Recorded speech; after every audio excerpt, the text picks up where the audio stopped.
Any questions, please? President, are you still planning to phase out FEMA? Well, FEMA is something we can talk about later, but right now they're busy working, so we'll leave it at that. Go ahead. For the trade letters that you're sending out on Monday, Secretary Bessen said that it would be a 3-week extension and that rates could go back up to the April 2nd level on August 1st. Is that what we should... We're going to be sending letters out on Monday having to do with the trade deals. It could be 12, maybe 15. You know, Secretary of Commerce right here. And I guess, Howard, I would say it could be maybe as many as 15 or so. And they'll be going out on Monday, and some will go out on Tuesday and Wednesday, and we've made deals also. So we're going to have a combination of letters, and some deals have been made. Your reaction to Elon Musk starting a third party? I think it's ridiculous to start a third party. We have a tremendous success with the Republican Party. The Democrats have lost their way, but it's always been a two-party system. And I think starting a third party just adds to confusion. It really seems to have been developed for two parties. Third parties have never worked. So he can have fun with it, but I think it's ridiculous. President, what's your golden key back from Elon? Go ahead. What's your message going to be to Netanyahu tomorrow? But we're working on a lot of things with Israel, and one of the things is probably a permanent deal with Iran. In other words, they have to give up all of the things that you know so well. The attack turned out, according to every single Atomic Energy Commission, that was a complete and total obliteration. And we had the pilots, as you know, at the White House on Friday. They were incredible. And they confirmed that. They know better than anybody, by the way, but they confirmed that. Every bomb hit its mark perfectly. And they would have to start all over again at a different location. This one was, the word I used was the correct word, obliteration. What will your message be on Gaza to Netanyahu? I think we're close to a deal on Gaza. We could have it this week. Democrats are claiming more federal cuts for the debts over in Texas. Yeah, go ahead. Another district president.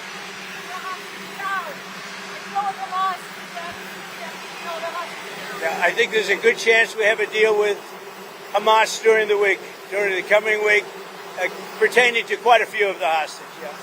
You know, we've gotten a lot of the hostages out, but pertaining to the remaining hostages, quite a few of them will be coming out.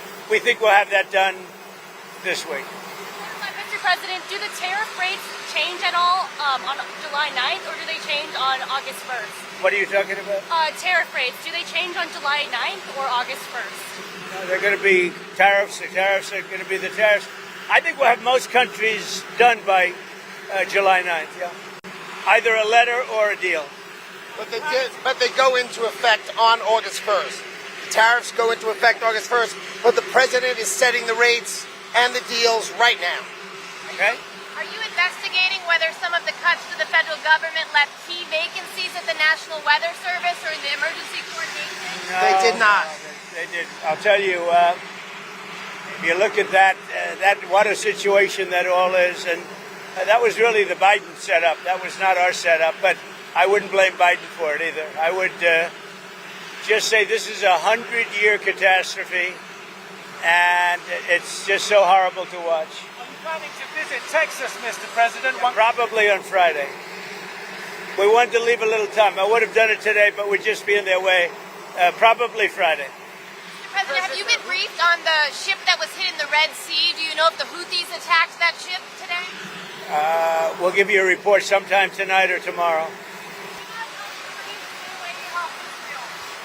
Say it. Why not help Ukraine the same way you help Israel? I am helping Ukraine. I'm helping it a lot. And it's a war that should have never happened. It's a war that should have never started. If I were president, if the election weren't rigged, and it was rigged so badly, and that's come out. Read Miranda Devine in the New York Post today. The election was totally rigged. And if it weren't rigged, you wouldn't have a war with Russia right now, and you wouldn't have had inflation, and you wouldn't have had the horrible Afghanistan the way they left. Not that they left. We would have been out before them, but the way They left, I think, the most embarrassing day in the history of our country. You wouldn't have had the October horror show with Israel and Hamas. You wouldn't have had any of it. You wouldn't have had the recent showdown with Iran. You wouldn't have had any of it. And you wouldn't have had inflation. Well, you said you had a strategic call with Zelensky the other day. What strategy did you I thought it was discuss? a good call. He's being hit very hard, as I said he would. He's being hit very hard, and I was very disappointed with my call with President Putin. I was very disappointed.